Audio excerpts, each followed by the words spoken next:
Radio Universidad de Chile presenta Tras las líneas. Conversaciones con Manuel Antonio Garretón, Premio Nacional de Ciencias Sociales. Un programa del Departamento de Sociología y Magíster en Ciencias Sociales de la Universidad de Chile.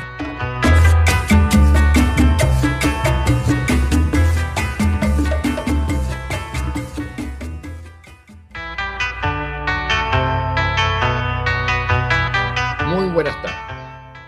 Bienvenidas y bienvenidos después de estas fiestas al programa Tras las líneas del Magíster en Ciencias Sociales, mención Sociología de la Modernización, de la Facultad de Ciencias Sociales de la Universidad de Chile y del Departamento de Sociología de esa misma facultad.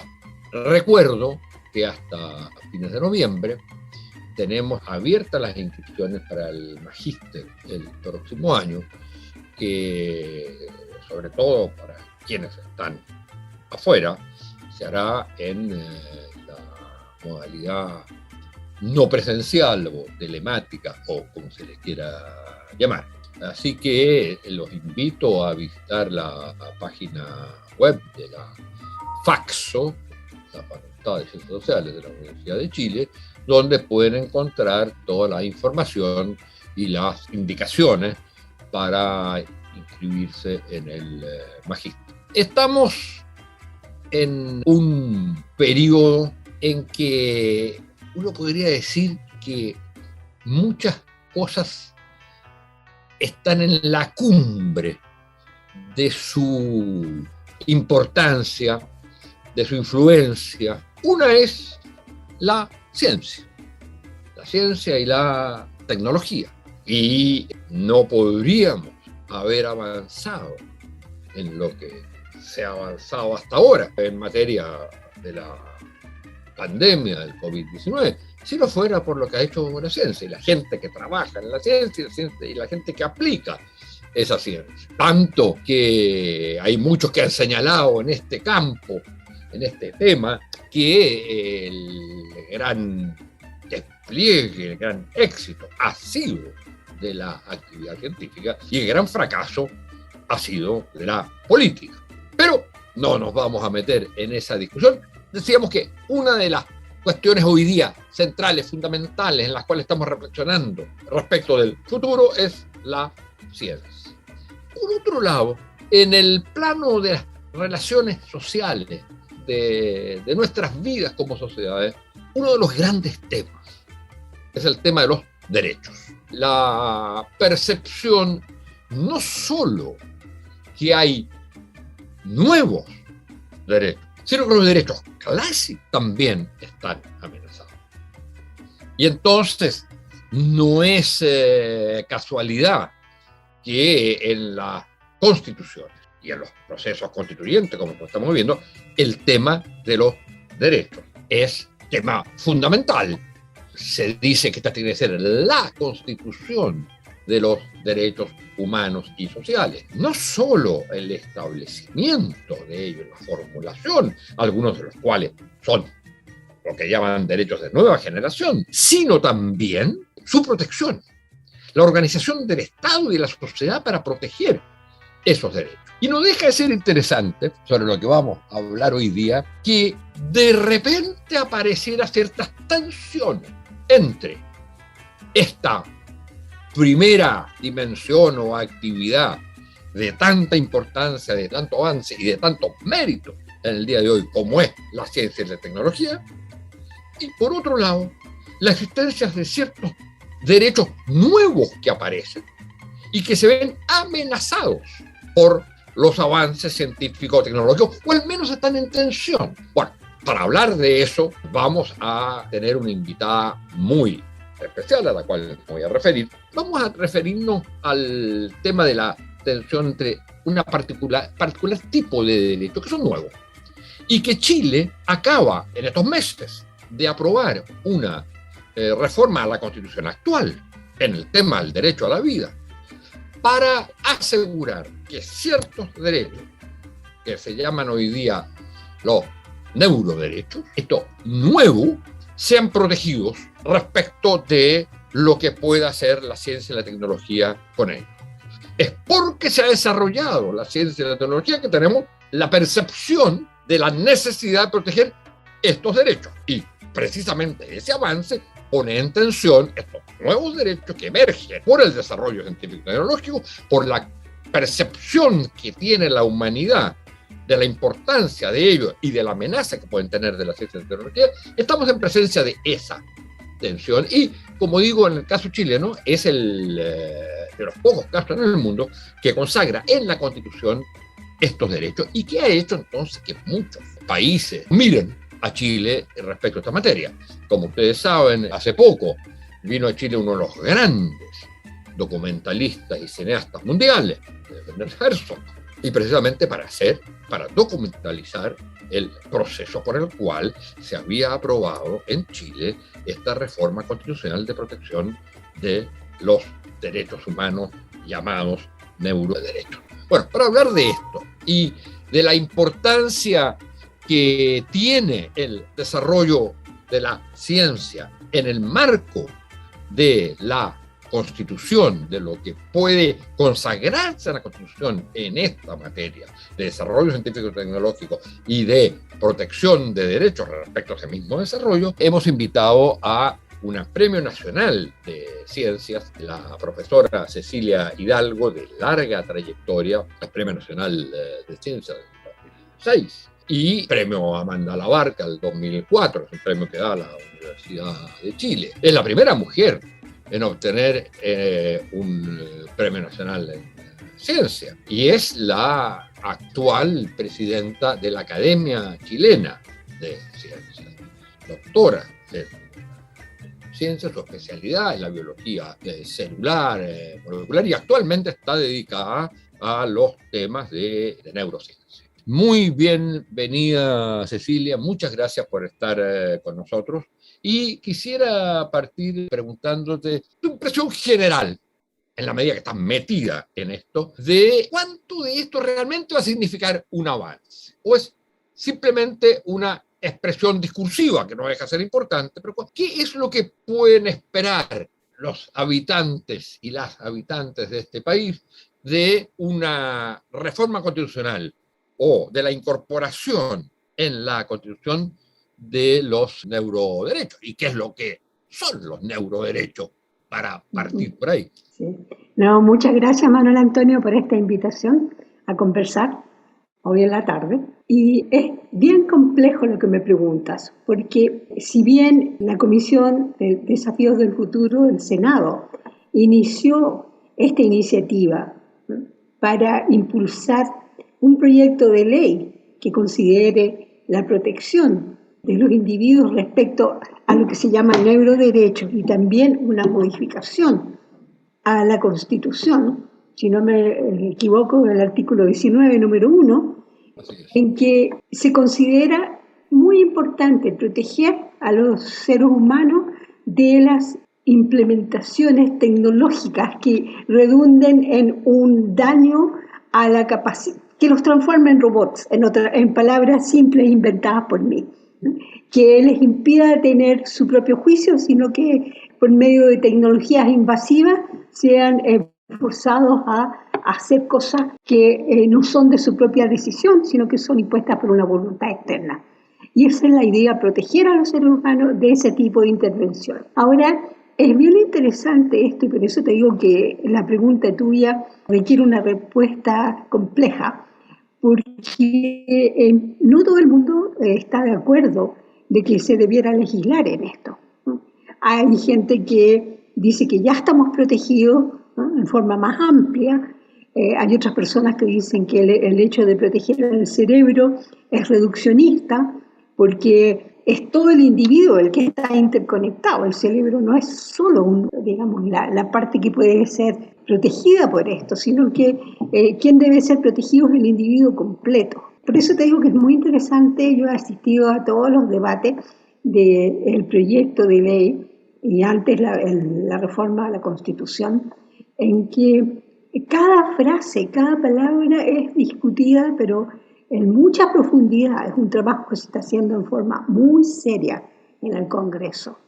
Y se escuchan opiniones de distintos expertos y realmente es bien interesante escuchar todo esto. Actualmente solo se ha aprobado esta reforma al artículo La Constitución. de la Constitución, pero en la comisión. No, Sí. no está todavía en el debate en la sala, ni se ha Me aprobado. parece que el próximo miércoles se va a debatir en la sala esta reforma a la Constitución. O sea, no está todavía aprobado.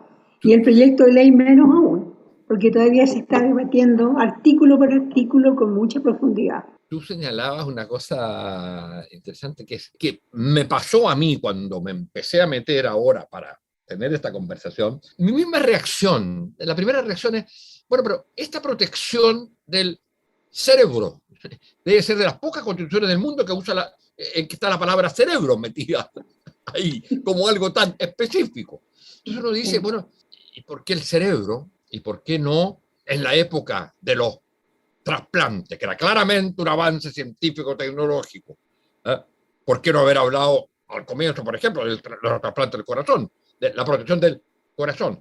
¿Por qué lo del cerebro? Ahora es interesante que tiene que haber habido un debate sobre esto que tú mismo señalas, que por qué esto, el cerebro, y por qué no el conjunto, porque en el artículo se usa la palabra especialmente el cerebro, o sea, dice toda integridad del ser humano, entonces especialmente del cerebro, que pareciera ser que por este desarrollo científico y tecnológico es el que se ve más afectado. Sí. Pero hay otros desarrollos científicos y tecnológicos que pueden haber afectado más otras partes del cuerpo que el cerebro, a menos que a uno le digan es que cualquier parte del cuerpo afectada afecta también al cerebro. ¿Es así o no? Mira, es bien interesante eso que tú planteas, Manuel Antonio, porque en los últimos años hemos empezado a entender cómo la comunicación entre nuestro intestino y nuestro cerebro condiciona muchas respuestas nuestras. Como también si tú tienes una flora intestinal con las bacterias que no deberían estar ahí, puedes tener problemas como diabetes o problemas conductuales. Entonces es algo que está empezando a emerger, por eso te digo que esto es bien complejo. La interacción de las distintas partes del cuerpo con el cerebro es algo que estamos entendiendo de a poco cada vez más. Pero aquí el problema que viene ahora es la gran amenaza, y si tú escuchas al senador Girardi, es muy elocuente en eso, en cómo la tecnología está avanzando de una manera tan rápida que yo creo que esto es como una actitud un poco visionaria de nuestro Senado en tratar de generar esta legislación para protegernos, y en esto que se llama los neuroderechos, para protegernos de que nuestro cerebro no sea manipulado, o nuestra capacidad. Yo más que hablar del cerebro te hablaría de nuestra capacidad cognitiva, que nuestra capacidad cognitiva no sea alterada por agentes externos y que no corresponden a nuestras propias decisiones. Lo cual, si tú lo piensas, puede ser bastante aterrador, ¿no? Que de repente alguien te tome a ti y te implante algo y que empiezas a hacer algo que tú nunca habrías hecho con tus propias decisiones, ¿te fijas? Entonces, ese es como el trasfondo de esto, protegernos de medidas invasivas que cambien tu capacidad cognitiva.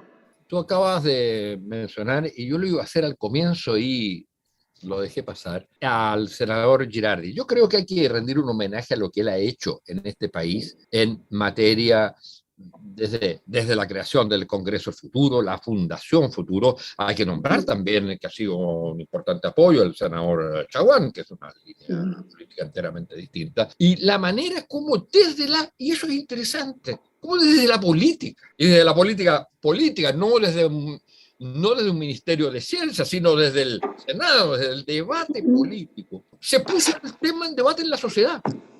Fue desde ahí que se puso. Y podría haber sido, no digo que las universidades no hubieran hecho nada, habían hecho, pero lo importante es que la sociedad se puso a debatir esto por instancia, iniciativa, desde la política, Y yo creo que la figura ahí del senador Girardi, tan criticado por otros aspectos en materia política, hay que señalar que le hizo un bien al país, pero enorme, porque ahora no es solo el Congreso Futuro. No cualquier país o cualquier institución reúne 5 premios Nobel al año para realizar discusiones sobre el futuro. Es una actividad en sí misma, pero además eso se ha ido madurando más allá de la actividad misma, en la creación de fundaciones, etc. Y empecemos a legislar sobre esos temas. Ahora, me da la impresión, y entonces por eso yo creo que es muy importante destacar eso. Ahora, para volver al tema que estamos tocando, da la impresión que es la capacidad cognitiva, de alguna manera, igual que todo lo que es la integridad física, estaba visto dentro del derecho a la vida. Lo nuevo es que ¿por qué se destaca especialmente lo que tú llamas capacidad cognitiva, pero se habla del cerebro y la neurociencia? Yo creo que es por la aparición de nuevas ciencias y tecnología. O sea, es porque aparece la inteligencia artificial, básicamente. Exactamente. ¿No? Y la capacidad, y eso es lo que se está discutiendo actualmente, cuánto está avanzando y cuán rápido la capacidad de generar nuevas tecnologías que realmente podrían, y quiero ser clara en esto, podrían afectar en forma muy grave nuestras capacidades de decisión y transformarnos en autómatas, transformarnos en robots. Ese es el peligro frente al cual se está tratando de legislar con este proyecto de ley sobre los neuroderechos. Protegernos de ese tipo de manipulaciones que nos transforma en no humanos, si tú quieres pensarlo así, y nos transforma en alguien que está respondiendo a órdenes recibidas por otra persona. Entonces el libre albedrío, que es lo que nos caracteriza como personas, lo estaríamos perdiendo. Y yo quisiera anotar, justamente por lo que tú dijiste antes, que porque vino Rafael Yuste, que es el director del proyecto BRAIN en Estados Unidos, porque vino al Congreso Futuro fue que se inició toda esta nueva idea de legislar sobre los neuroderechos, y en ese sentido Chile es un país pionero. Es el primer país en el mundo que está considerando legislar justamente sobre este tema. Ahora, se habla de los neuroderechos, en plural. ¿Cuáles serían esos? Ahí entramos ya un poco a la ciencia ficción, yo creo, ¿no? Pero básicamente se habla de neuroderechos porque es tu derecho a seguir siendo tú quien decide y que toma las acciones según tu propio juicio. Y que eso no sea invadido mediante tecnologías externas en que te hagan hacer cosas que no son parte de tu propia decisión. Yo creo que esa es una forma bien simple de tratar de explicarlo, ¿no? Ya, pero y dime una cosa, y los temas, y estoy hablando desde la ignorancia, pero los temas, por ejemplo, que también afectan la integridad de la persona. Por ejemplo, los temas que tienen que ver con mutación o los temas transgenéticos, de mezclar genes, o sea, crear criaturas, digamos, la vieja película, ¿no es cierto?, y la vieja novela, a los Frankenstein. O sea, esas manipulaciones genéticas no entrarían en este tipo de derechos, pero también son una manera de dejar de ser lo que tú eres. Exacto. Bueno, esas manipulaciones genéticas están prohibidas en todo el mundo. Ya. No se pueden hacer, no se puede generar niños diseñados, digamos, que tú quieres que tenga ciertos genes. No, eso está prohibido. Eso no. Ya, pero entonces uno no podría pensar en que estos derechos son más genéricos, son a la integridad de la persona, que puede ser por la vía genética o por la vía de la inteligencia artificial, y por lo tanto serían parte de unos mismos derechos, solo que están afectados de distinta manera la integridad física o biofísica. Sí, eso es un poco, digamos, la idea central de todo esto, ¿no? Es proteger al ser humano como es y no empezar a introducirle modificaciones que aumenten, en el caso que estamos hablando, su capacidad cognitiva. Pero por otra parte, también la medicina, y eso no hay que olvidarlo, ha avanzado mucho y logra hacer implantes de médula que le permiten a la gente tener mejor respuesta cuando son enfermos de Parkinson y ese tipo de cosas. Entonces, esto es como, hay que tener harto cuidado en no frenar los avances médicos para curar ciertas patologías, pero al mismo tiempo no interferir con quienes somos en nuestra esencia. Entonces, es complejo, no es un tema fácil. Ahora, es interesante porque, digamos, para uno que no es especialista en estos temas, sino que se preocupa más bien de las cuestiones sociales, institucionales, etcétera, uno podría pensar que el establecimiento en la Constitución de estos nuevos derechos obligaría a pensar en instituciones. El derecho al trabajo lleva a crear instituciones como son los sindicatos, las leyes laborales. Uno piensa entonces, y eso, todos los ámbitos de actividad, implica, si usted establece un derecho aquí, tiene que crear instituciones que... Ahora, ¿qué tipo de instituciones podrían hacerse cargo? Claro, las instituciones al final las creará una ley, pero de alguna manera, la manera como eso se establezca en la Constitución debe dejar camino a que se creen instituciones. Por ejemplo, uno pensaría en consejos de ética, por ejemplo, en grandes comisiones de ética relativamente, que sean expresión claramente del mundo científico, pero que también tengan que ver con lo que ocurre en el mundo político y en la sociedad, y por lo tanto que vayamos creando como consejos al nivel de la sociedad, no voy a decir nacional porque tendría que ser multinacionales, pero al nivel de la sociedad, distintas instituciones que incluso debieran tener quizás sus propios tribunales. Absolutamente, sí. Tendríamos que tener una forma de cautelar que esta ley, si es que se promulga, sea respetada, y eso tiene que ser, tal como tú lo dices, generado por un consejo, por una entidad que vele porque los neuroderechos se protejan. Tenemos mucho camino por andar todavía, digamos, en este aspecto. Ya, es bien pionero, digamos, lo que estamos haciendo. ¿En qué otras partes tú sabes que este tema esté avanzando y discutiéndose? Sí. Me parece que en Francia también se está discutiendo el tema y se está avanzando en generar legislación al respecto. Perdón, y a nivel, porque en general, en el mundo, en la humanidad, cuando se tocan los temas de los derechos fundamentales y también de los derechos llamados sociales, no solo de los derechos a la vida, de los derechos humanos iniciales, sino también de los derechos sociales propiamente tal, se generan instituciones a nivel internacional que fijan de alguna manera reglas que hay que respetar. Piensa tú en el tema del famoso artículo 169, me parece, de la OIT, que se mete en los temas del respeto a los pueblos indígenas. O sea, cuando se descubren derechos, se descubren, se generan nuevos derechos, la humanidad llega a esa conciencia a nivel nacional, tienen que tener instituciones propias, pero también tiene que haber algo a nivel mundial, una especie de, no sé si OMS o lo que sea al respecto, una comisión, la comisión una comisión de hay como la comisión de los derechos de género, uno diría que eso debiera haber también a nivel mundial. Y la comisionada de derechos humanos también es así. Yo creo que hacia allá vamos. ¿Sí? Lo que pasa es que las críticas que hay justamente a este proyecto que dicen que todavía no sabemos cuánto y qué nuevas herramientas se van a generar, entonces a lo mejor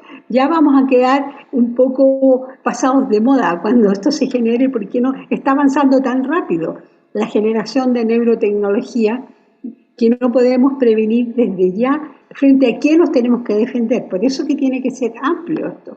Claro, pero por eso obligaría precisamente a tener instituciones que puedan prever cuáles son, porque el problema es ese, que no existe, porque se puede declarar derecho, pero si no hay instituciones que vean cómo esto se va desarrollando, y en eso por supuesto son instituciones que se meten las universidades, los representantes de los estados, etcétera, pero uno diría hay que generar una institucionalidad relativamente robusta que implique investigación. Absolutamente. Yo estoy completamente de acuerdo con eso. Si tú generas, digamos, una legislación, vas a tener que tener los organismos que estén supervisando que esto se cumpla.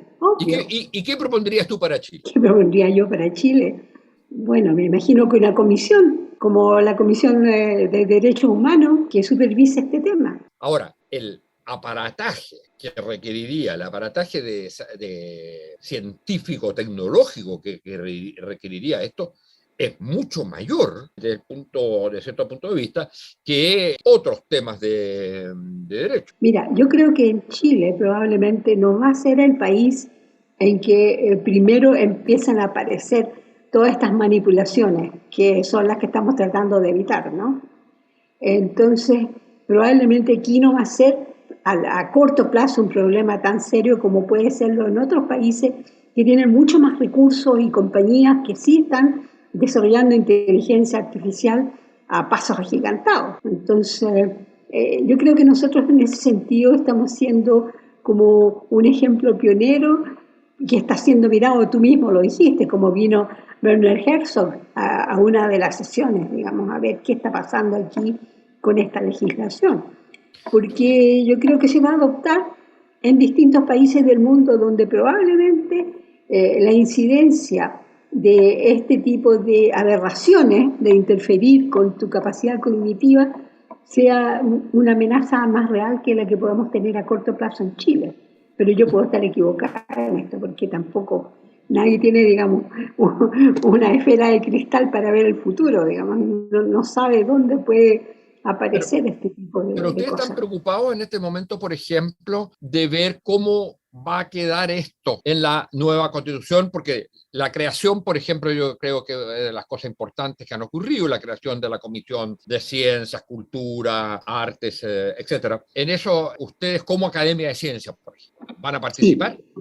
Sí, como academia, yo fui hace una semana, un poco más de una semana atrás, a entregarle personalmente a la doctora Elisa Loncón la posición de la academia frente a cómo concebíamos que la ciencia debería estar incorporada en la Constitución. Y eso llevaba un apéndice en que hacíamos un análisis de muchas constituciones de distintos países del mundo en cómo se incorpora la ciencia en la Constitución. Y ella nos recibió muy bien y estamos muy en contacto y disponibles a trabajar con ellos en este tema.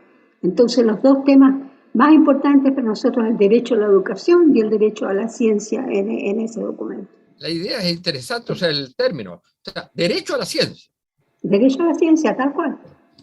Claro. Mira, yo siempre digo, Manuel Antonio, que desde que empezamos a habitar este planeta, los seres humanos, hemos siempre indagado el mundo donde vivimos. O sea, es parte consustancial nuestra ser exploradores del universo en que estamos. Y eso es la ciencia. Y es antes de la educación. Antes de la educación, claro. Sí. Y de alguna manera funda en parte la educación. Y si tú cercenas esa capacidad, mira, ¿cuántos niños cuando son chiquititos son todos indagadores? Todos quieren saber y hacen preguntas. Y rápidamente muchos se descorazonan porque nadie les contesta. Muchas veces, os ha dicho en muchos estudios, los sistemas educacionales tienden a conspirar a veces contra esa capacidad de creatividad, de indagación en los niños y niñas. Bueno, tenemos que terminar. Hemos llegado al término, desgraciadamente, de este programa fascinante, que es el tema de los neuroderechos, el papel de la ciencia en la Constitución, sobre todo el papel del desarrollo científico, por un lado, y tecnológico, y la protección de la integridad del ser humano ante ese desarrollo científico. Esas son las palabras que usa de alguna manera este proyecto de ley de reforma constitucional que se está discutiendo y que esperamos que también va a ser tomado por la Convención Constitucional. Bueno, muchas gracias, Cecilia, por haber estado con nosotros. Muchas gracias a ustedes, señoras y señores, auditoras y auditores de Tras las Líneas. Radio Universidad de Chile presentó Tras las Líneas. Conversaciones con Manuel Antonio Garretón, Premio Nacional de Ciencias Sociales. Un programa del Departamento de Sociología y Magíster en Ciencias Sociales de la Universidad de Chile.